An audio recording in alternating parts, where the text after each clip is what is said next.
El BDPOR fue un proyecto pionero y muy necesario entonces, cuando se creó, y ahora.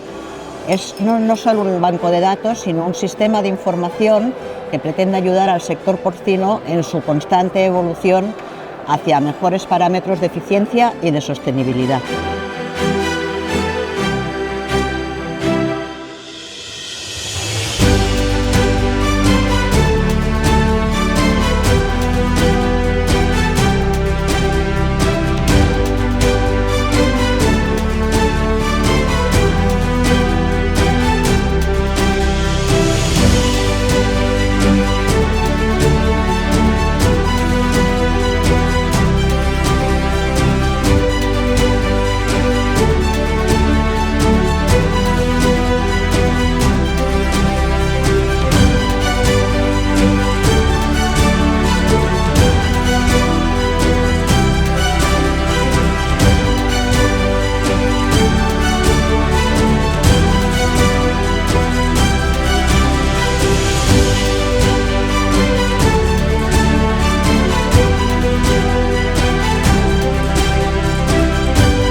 Bueno, para el Ministerio de Agricultura, en primer lugar, es importante apoyar iniciativas sectoriales basadas en la mejora del conocimiento. Y luego, pues, al final la comparativa lleva una competencia sana y desde el Ministerio apoyamos el premio MAPA a la sostenibilidad para apoyar a aquellas granjas que van un poquito más allá en materia de medio ambiente, sanidad y bienestar de los animales.